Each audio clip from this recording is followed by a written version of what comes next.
এই রাতে বেশিরভাগ মানুষ মসজিদে যায় বা ইবাদত বন্দেগী করে যার যার মতে করে। বেশিরভাগ মানুষের ধারণা হলো যে এই রাতে ভাগ্য ঠিক হয়। যেহেতু ভাগ্য ঠিক হয়, ভাগ্য নির্ধারণ হয়, সেই জন্য এই রাতে মসজিদে যায়, ভিড় জমায় যে একটা রাত ইবাদত বন্দেগী করে যদি ভাগ্যটা নিজের অনুকূলে লিখে নেওয়া যায়, সারা বছরের ভালো কিছু লেখাই নেওয়া যায়, তাহলে তো সারা বছর ভালো থাকা যাবে। এই জন্য ওই একটা রাত একটু বেশি ইবাদতবন্দি করার চেষ্টা করে। ঠিক না বেঠিক? আল্লাহ রাব্বুল আলামিন আমাদের জন্য যে তাকদীর প্রতি বছর লিপিবদ্ধ করেন, সেটা কোন রাতে হয়? শবে কদর বলছে এলাকার মানুষ। সারা দেশের মানুষ তো জানে শবে বরাত। এলাকার মানুষটা সঠিকটা জানেন, বোঝা গেল। সারা দেশের মানুষ তো জানে ভাগ্য নির্ধারণ হয় শবে বরাতে। ভাইরা আমার, কোরআনে হাকিমে সূরা দুখানের 3 এবং 4 নম্বর আয়াত যদি আপনি দেখেন, আল্লাহ রাব্বুল আলামিন ইরশাদ করেছেন, ইন্না আনজালনাহু ফি লাইলাতিন মুবারাকাহ ইন্না কুন্না মুনজিলিন ফিহা ইউফরাকু কুল্লু আমরিন হাকিম। আল্লাহ বলেছেন, আমি নিশ্চয় কোরআনকে নাজিল করেছি, অবতীর্ণ করেছি একটি বরকতময় রাতে। আর এই বরকতময় রাতটা কোন রাত? যে রাতে কোরআন নাজিল হয়েছিল? শবে কদর। কোন সন্দেহ আছে? কারণ কোরআনের আরেক আয়াত বলছে, ইন্না আনজালনাহু ফি লাইলাতিল কদর, আমি কোরআনকে নাজিল করেছি যে রাতে, সেটা হলো লাইলাতুল কদরে। তাহলে লাইলাতুল কদরে আল্লাহ কোরআন নাজিল করেছেন। আর সূরা দুখানে বলেছেন, আমি একটি বরকতময় রাতে কোরআন নাজিল করেছি। তাহলে এখানে বরকতময় রাত বলতে যে লাইলাতুল কদরকে বোঝানো হয়েছে, সেটা দিনের আলোর মতো পরিষ্কার। ঠিক কি না বলেন? এরপর আয়াত আল্লাহ বলেছেন, ফিহা ইউফরাকু কুল্লু আমরিন হাকিম, এই বরকতময় রাত যে রাতে কোরআন নাজিল হয়েছে, অর্থাৎ লাইলাতুল কদর, সেই রাতেই সমস্ত গুরুত্বপূর্ণ হিকমাপূর্ণ বিষয়গুলো সব ধার্য হয়ে থাকে, নির্ধারণ হয়ে থাকে।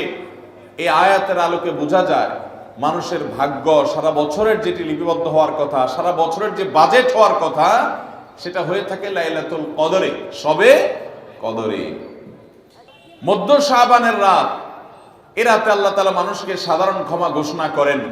যাদের মনে হিংসা নাই, যাদের মনে মানুষের প্রতি বিদ্বেষ শত্রুতা নাই, এবং যারা শিরকে লিপ্ত না, এই মানুষগুলো ছাড়া বাকি মানুষগুলোকে মধ্য শাবানের রাত, যেটাকে আমরা শবে বরাত বলি, হাদিসের ভাষ্য শবে বরাত নয়, হাদিসের ভাষ্য হলো লাইলাতুন নিসফি মিন শাবান, সেই রাতে আল্লাহ রাব্বুল আলামিন বান্দাকে সাধারণ ক্ষমা ঘোষণা করেন। এটা একটা ভিন্ন বিষয়, কিন্তু বছরের সবচেয়ে শ্রেষ্ঠ রাত হলো লাইলাতুল কদর, যেই রাতে আল্লাহ তাআলা বান্দার ভাগ্য ঠিক করেন। এই রাতে যে ভাগ্য আল্লাহ নির্ধারণ করে থাকেন, সেই নির্ধারণটা যেন আমাদের অনুকূলে হয়, সেই নির্ধারণটা যেন আমাদের জন্য কল্যাণকর হয়। আল্লাহ যেন আমাদের ভাগ্যে ভালো কিছু লেখেন, খারাপ কিছু যেন না লেখেন। আল্লাহ যেন তাকদীরে আমাদেরকে ভালো কিছু দেন, মন্দ কিছু থেকে বাঁচিয়ে রাখেন। সেজন্য আমরা সবাই কামনা করি কি করি না? শুধু করি তা না, শবে বরাতে যত মানুষ মসজিদে আসে আমাদের দেশে, সারা বছরের অন্য কোন রাত, দিন, অন্য কোন সময় এত মানুষ মসজিদে আসে, কারণ কি? শবে বরাতে মানুষ মসজিদে বেশি আসে কেন? কি কারণে আসে বলেন দেখি? একজনকে সিন্নি খাওয়ার জন্য না, সিন্নি তো অন্য দিনও দেয়। এই রাতে বেশিরভাগ মানুষ মসজিদে যায় বা ইবাদত বন্দেগী করে যার যার মতে করে। বেশিরভাগ মানুষের ধারণা হলো যে এই রাতে ভাগ্য ঠিক হয়। যেহেতু ভাগ্য ঠিক হয়, ভাগ্য নির্ধারণ হয়, সেই জন্য এই রাতে মসজিদে যায়, ভিড় জমায় যে একটা রাত ইবাদত বন্দেগী করে যদি ভাগ্যটা নিজের অনুকূলে লিখে নেওয়া যায়, সারা বছরের ভালো কিছু লেখাই নেওয়া যায়, তাহলে তো সারা বছর ভালো থাকা যাবে। এই জন্য ওই একটা রাত একটু বেশি ইবাদতবন্দি করার চেষ্টা করে। ঠিক না বেঠিক? ভাইরা আমার, প্রথম কথা হলো ভাগ্য নির্ধারণ এই রাতে নয়, বরং লাইলাতুল কদরে হয়। দ্বিতীয় কথা হলো ভাগ্য নির্ধারণের জন্য একটা রাত মসজিদে গিয়ে ইবাদত বন্দেগী করলেই আমার ভাগ্য নির্ধারিত হয়ে যাবে বা ভাগ্য ভালো কিছু লেখা হয়ে যাবে ভাগ্যে, এরকম কোন কথা কোরআন বা হাদিস থেকে পাওয়া যায়? কোরআন হাদিসে কি পাওয়া যায়? সূরা নাহাল আয়াত নম্বর 97, আল্লাহ রাব্বুল আলামিন ইরশাদ করেছেন, মান আমিলা সালিহাম মিন যাকারিন আও উনসা ওয়া হুয়া মুমিন, পুরুষ হোক আর নারী হোক, যে কোনো ব্যক্তি যদি ঈমানদার অবস্থায় ভালো কাজ করে, কোরআন হাদিসে নির্দেশিত কাজ, আল্লাহ যা করতে বলেছেন, রাসূল সাল্লাল্লাহু আলাইহি ওয়াসাল্লাম যা করতে বলেছেন, যদি সে কাজগুলো করে, এমত অবস্থায় করে যে সে ঈমানদার, অর্থাৎ ঈমান থাকতে হবে, ঈমান আছে এই অবস্থায় যদি নেক আমল করে, তাহলে কি হবে? আল্লাহ বলেছেন ফালানুহিয়ান্নাহু হায়াতান তাইয়্যিবাহ, তাহলে সেই পুরুষ সে নারীকে আমি পবিত্র জীবন দান করব। এই পবিত্র জীবনে মানুষ সুখী থাকবে, এই পবিত্র জীবনে মানুষ সমৃদ্ধ থাকবে, এই পবিত্র জীবনে মানুষ ভালো থাকবে, নেক থাকবে। ওয়ালানাজজিয়ান্নাহুম আজরাহুম বিআহসানি মা কানু ইয়ামালুন, এবং এই ঈমানদার নারী পুরুষরা যদি নেক আমল করে, ভালো কাজ করে যদি সব সময়, তাহলে সেক্ষেত্রে আল্লাহ বলেছেন তারা যে ভালো কাজ করেছে ওইটার সবচেয়ে উত্তম বিনিময় আমি তাদেরকে দান করব। তাহলে এই আয়াত থেকে প্রমাণ হয়, যদি কেউ ঈমান আনার পর নেকামল করতে থাকে, নেকামল করতে থাকে, একদিনের নেকামল নয়, এক রাতের নেকামল নয়, সারা বছর জুড়ে, সারা জীবন ধরে ভালো কাজ করার চেষ্টা যদি কেউ করে, আল্লাহ তাআলা তাকে পবিত্র জীবন দিবেন, সৌভাগ্যবান মানুষের জীবন দিবেন, সুখী মানুষের জীবন দিবেন। এখান থেকে বোঝা যায় কি, ভাগ্য নির্ধারণের জন্য এক রাত আমল করতে হবে নাকি সারা বছর? সূরা আরাফ আয়াত নম্বর 96, ওয়ালাউ আন্না আহলাল কুরা আমানু ওয়াত্তাকাউ, যদি কোন জনপদের লোকেরা ঈমান আনে আর তাকওয়া অবলম্বন করে। তাকওয়া কি? তাকওয়া হলো আল্লাহর ভয়ে সে আল্লাহর নির্দেশগুলো মানে আর হারামগুলো বর্জন করে, এরকম যদি কেউ করে, লাফাতাহনা আলাইহিম বারাকাতিম মিনাস সামাই ওয়াল আরদ, আল্লাহ বলেছেন তাহলে ওই ব্যক্তিকে আসমান এবং জমিন থেকে সমস্ত বরকত সমূহের দুয়ার সবগুলো তার জন্য খুলে দেওয়া হবে। তাহলে বোঝা গেল মানুষের জীবনে বরকত নাজিল হবে, মানুষ সুখে থাকবে, ভালো কিছু তার তাকদিরে লেখা হবে। তখন যখন বান্দা নেক আমল করে, যখন বান্দা গুনাহ থেকে বাঁচে, তাকওয়া অবলম্বন করে, তখন তার ওই এক রাত্রে গিয়ে আলাদা কিছু দোয়া বা বিশেষ পদ্ধতির কোনো জিকির আজকার এটার প্রয়োজন হয় না, বরং সে সারা বছর জুড়ে আল্লাহ তাআলা তার নসিবে ভালো কিছু লেখেন, যদি সে বছর জুড়ে সারা জীবন ধরে নেক আমল করে গুনাহ থেকে বাঁচে। ভাইরা আমার, ধরুন আপনার বাসায় দুটা মেশিন আছে, সেলাই মেশিন আছে। আপনার যেই মেশিনটা ভালো, এটা দিয়ে আপনার কাজ হয়, প্রোডাকশন হয়, ওই মেশিনটাকে তেল মোবিল আপনি ঠিক মতো দিবেন কি দিবেন না? যেহেতু ওইটা সার্ভিস দেয় আপনাকে, ওখান থেকে আপনার প্রোডাকশন হয়, ভালো কিছু অর্জিত হয়, সেজন্য আপনি অটোমেটিকলি সেটার জন্য বিদ্যুৎ সাপ্লাই দিবেন, গ্যাস লাগলে গ্যাসের সাপ্লাই যে মেশিনের জন্য দরকার সেটা দিবেন, তেল মোবিল যা যা দেওয়া দরকার সেটা দিবেন, নষ্ট হলে সাথে সাথে ওটা ঠিক করাবেন, যা যা দরকার সব ব্যবস্থা আপনি করবেন। কারণ মেশিনটা আপনার প্রোডাক্টিভ, মেশিনটা আপনার প্রোডাকশন দিচ্ছে, এখান থেকে ভালো কিছু পাওয়া যাচ্ছে, সেজন্য আপনি এটা দিবেন। আরেকটা মেশিন যদি হয় যে মেশিন থেকে আপনার কোনো সার্ভিস আপনি পান না, প্রোডাকশন দেয় না, মেশিনটা নষ্ট হয়ে অকেজো হয়ে পড়ে আছে, তাহলে ওই মেশিনে কি আপনি বিদ্যুৎ সাপ্লাই দিবেন? ওখানে কি আপনি অন্য যা দরকার আছে তেল মোবিল নিয়মিত দেওয়া, এগুলো কি আপনি করবেন? করবেন না। হ্যাঁ, ওইটার জন্য মাসে মাসে কিস্তি যদি দেওয়ার দরকার হয়, আগে থেকে কিনা থাকে, তাহলে আপনি হয়তো কিস্তি পরিশোধ করবেন। অন্য কিছু আগে থেকে করা দরকার আছে সেটা আপনি করবেন। আল্লাহ রাব্বুল আলামিন ঠিক একইভাবে তার যে বান্দারা তার অনুগত থাকে, তাকওয়া অবলম্বন করে, হারাম থেকে বাঁচে, গুনাহ থেকে বাঁচে, ফরজ কাজগুলো করে, আল্লাহ তাআলা তার সেই বান্দাদের জন্য ভালো কিছু তাদের তাকদীরে লিপিবদ্ধ করেন, তাদের জন্য নসিবে ভালো কিছু রাখেন, তাদেরকে সুখের জীবন দান করেন, সৌভাগ্য দান করেন, আল্লাহ তাআলা প্রকৃত প্রশান্তি মনের সেটা দান করেন। আল্লাহর ঈমানদার এবং নেককার বান্দাদেরকে, আমলে সালেহ করনেওয়ালা বান্দাদেরকে, মুত্তাকি পরহেজগার বান্দাদেরকে। আর যারা আল্লাহর এই আনুগত্য করে না, যারা আল্লাহ রাব্বুল আলামিনের প্রতি ঈমান আনে না, যারা নেক আমল করে না, যারা তাকওয়া অবলম্বন করে না, এই মানুষগুলো তাদেরকে আল্লাহ তাআলা ওই দুনিয়াতে বেঁচে থাকার জন্য, দুনিয়া সিজনুল মুমিন ওয়া জান্নাতুল কাফির হাদিসে আসছে, ঈমানদারের জন্য হলো জেলখানা আর কাফিরের জন্য জান্নাতের মতো যা খুশি করতে পারে। আল্লাহ তাআলা তাকে কিছু রিজিক দিয়ে বাঁচায় রাখেন, কিন্তু এই রিজিকের কোনো মূল্য আল্লাহর কাছে নাই। নবী করিম সাল্লাল্লাহু আলাইহি সাল্লাম বলেছেন, যদি দুনিয়া এবং দুনিয়ার মধ্যে যা কিছু আছে এগুলো যদি মাছির ডানার মতো মূল্য রাখতো, তো আল্লাহ তাআলা দুনিয়াতে আল্লাহর প্রতি অবিশ্বাসী কাউকে এক ঢোক পানিও পান করতে দিতেন না। এখান থেকে বোঝা গেল এই দুনিয়ার যত কিছু আমরা ভোগ করি এগুলো আল্লাহ রাব্বুল আলামিনের কাছে এগুলো 2 পয়সার কোনো দাম নাই।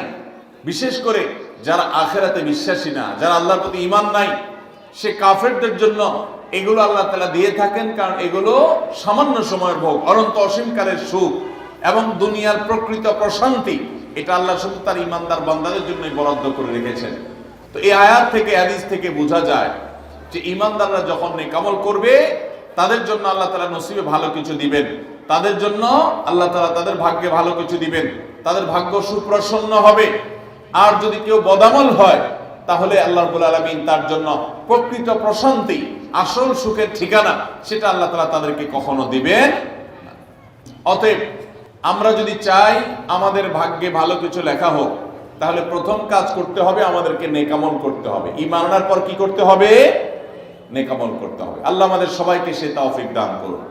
আমরা যদি ঈমান আনার পর নেক আমল করি, ভালো কাজে লিপ্ত হই, তাকওয়া চর্চা করি, তাহলে আল্লাহ রাব্বুল আলামিন আমাদের ভাগ্যে ভালো কিছু রাখবেন।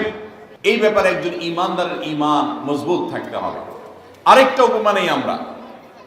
ধরুন একজন জনপ্রতিনিধি, ওনার যারা প্রচার প্রচারণা করে, ওনার পক্ষে যারা মানুষের কাছ থেকে ভোট কালেকশন করে, সংগ্রহ করে, এই জনপ্রতিনিধির কাছে যদি কোনো রিলিফের মাল আসে, সরকারি চাল ডাল ইত্যাদি এসব যদি আসে, তিনি তার এলাকার মানুষদেরকে, ভোটারদেরকে, জনগণ তাদেরকে তিনি যারা অভাবী, যারা এটার হকদার তাদেরকে দিবেন, এটা তার দায়িত্ব কর্তব্য থাকে। যদি তার কোনো আগে থেকে তার দলের কোনো কর্মী থাকে, নির্বাচনের সময় তার অনুগত কোনো মানুষ থাকে যে তার পক্ষে কাজ করছে অনেক বেশি, তো এই লোকটার যদি রিলিফের দরকার হয়, সে কি ওই চেয়ারম্যান সাহেবের কাছে আর জনপ্রতিনিধির কাছে ধর্ণা দিয়ে আলাদা পিছনে লাইন ধরে ঘুরতে হবে? তার অটোমেটিক তাকে দেয়া হবে, কারণ সে আগে থেকেই তার লোক। অতএব অন্য 10 জন যদি পায়, এই লোক বরং তারও আগে পাবে।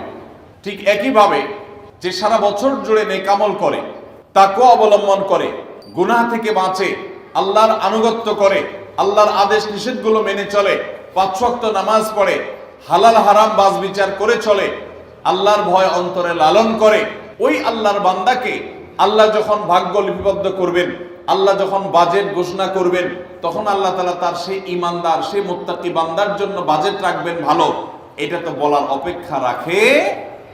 অতএব ভাগ্য সুপ্রসন্ন হওয়ার জন্য, ভাগ্যে ভালো কিছু লেখা হওয়ার জন্য এক রাতের ইবাদত নয়।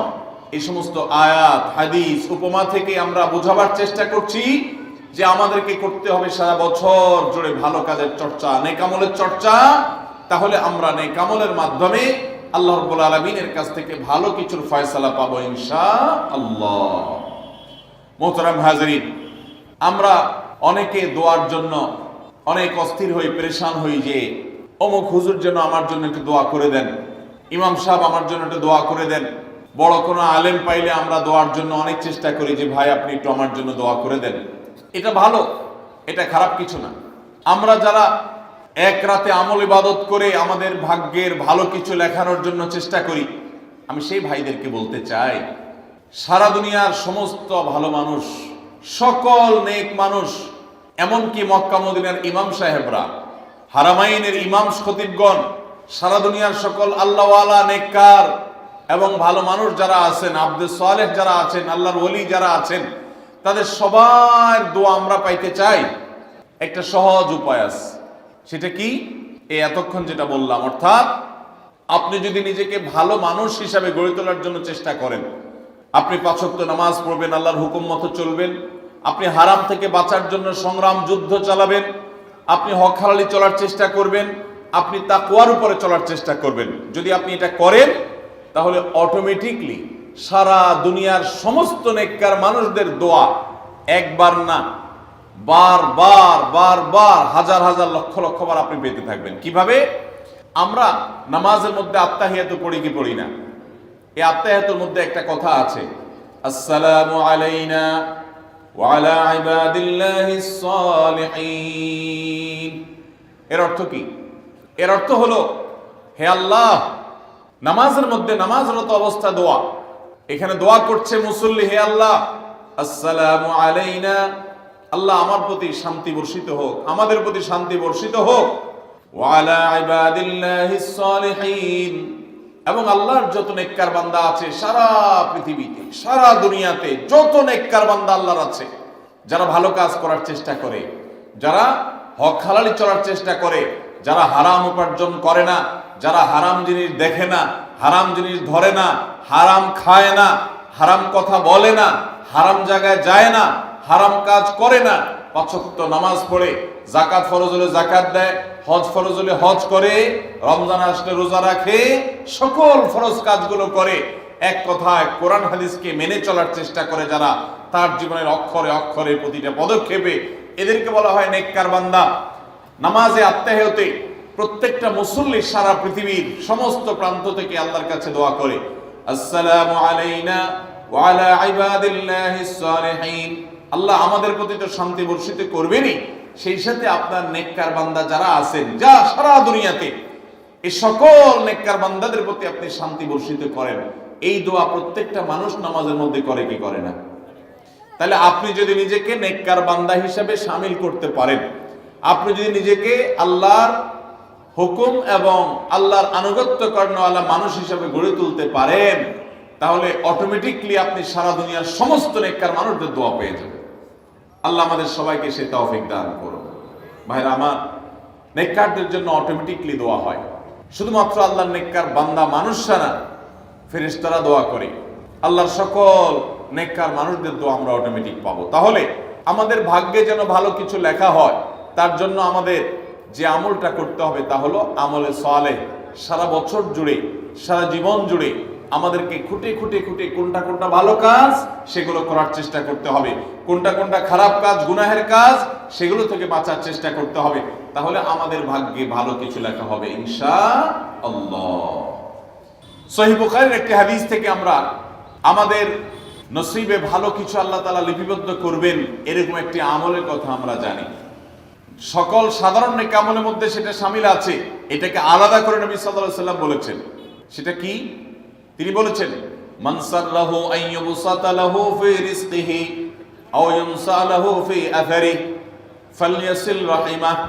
মান সাররাহা লাহু আইয়ুবসাতা লাহু ফি রিজকিহি আও ইউনসা লাহু ফি আথারিহি, যে ব্যক্তি চায় তার রিজিককে প্রশস্ত করে দেওয়া হোক, তার রিজিকে বারাকা দেওয়া হোক এবং তার হায়াত বৃদ্ধি করে দেওয়া হোক, এটা যে চায়, ফালইয়াসিল রাহিমাহ, সে যেন তার রক্ত সম্পর্কীয় আত্মীয়দের সাথে সুসম্পর্ক বজায় রাখে, সে যেন তার রক্ত সম্পর্কীয় আত্মীয়দের সাথে সম্পর্ক সবসময় জুড়ে রাখে, সম্পর্ক যেন ভালো রাখে, তাদের সাথে সম্পর্ক যেন ছিন্ন না করে। তাহলে সেক্ষেত্রে তার হায়াত এবং তার রিজিকের মধ্যে বরকত দেওয়া হবে, কল্যাণ দেওয়া হবে, লিপিবদ্ধ করা হবে, এই ফয়সালা তার জন্য করা হবে। এই হাদিস থেকে বোঝা যায় যে আমাদের হায়াত, আমাদের রিজিকের মধ্যে বরকত হবে, কল্যাণ হবে, ভাগ্যে নসিবে ভালো কিছু আল্লাহ তাআলা দিবেন যদি আমরা রক্ত সম্পর্কীয় আত্মীয়দের সাথে সুসম্পর্ক বজায় রাখি। আজকাল আমাদের সমাজে অনেক মানুষ আছেন যে নামাজ রোজা করেন, ওয়াজ মাহফিলে যান, কোরআন তেলাওয়াত করেন, জিকির আজকার তাসবিহ তেলাওয়াত করেন, কিন্তু নিজের রক্ত সম্পর্কীয় আত্মীয়দের সাথে সম্পর্ক ভালো নাই। আছে না নাই? আপনার আত্মীয় যদি নিজে থেকে সম্পর্ক ছিন্ন করে চলে যায় তাহলে তো আর আপনার দোষ নাই, কিন্তু আপনি নিজে থেকে কখনো আপনার রক্তের যে আত্মীয়, যাদের সাথে রক্তের সম্পর্ক আছে, এরকম কারোর সাথে সম্পর্ক ছিন্ন করতে পারবেন না। এটা হারাম। নবী করিম সাল্লাল্লাহু আলাইহি ওয়াসাল্লাম বলেছেন, যে ব্যক্তি আত্মীয়তার সম্পর্ককে রক্ষা করবে আল্লাহ তাআলা তাকে রক্ষা করবেন, যে আত্মীয়তার সম্পর্ক ছিন্ন করবে, তাকে ত্যাগ করবে, আল্লাহ তাআলা ওই ব্যক্তিকে ছিন্ন করবেন। এই জন্য আত্মীয়তার সম্পর্ক রক্ষা করা এটা আমাদের ভাগ্য সুপ্রসন্ন হওয়ার অন্যতম মাধ্যম। আত্মীয়তার সম্পর্ক রক্ষা করা বলতে কাদের সাথে সম্পর্ক বজায় রাখতে হবে? যাদের সাথে রক্তের সম্পর্ক আছে আপনার। তারা কারা? আপনার শরীরে আপনার বাবার রক্ত আছে, রক্ত সম্পর্কীয় আত্মীয়। আপনার বাবার সাথে আপনার ব্লাডের কানেকশন আছে, আপনার মায়ের সাথে আপনার ব্লাডের কানেকশন আছে, এবং মায়ের সাথে ব্লাডের কানেকশন থাকার কারণে মায়ের দিককার আত্মীয় আপনার মামা, আপনার খালা, আপনার নানা নানি, তারা হলো আপনার রক্ত সম্পর্কীয় আত্মীয়। ঠিক একইভাবে আপনার বাবার দিককার রক্ত সম্পর্কীয় আত্মীয় হলেন আপনার দাদা দাদি, আপনার চাচা, আপনার ফুফু এবং চাচাতো ভাই বোন, ফুফু যিনি তার রক্ত আপনার বাবার রক্ত এক, সেজন্য তারা রক্তের আত্মীয়।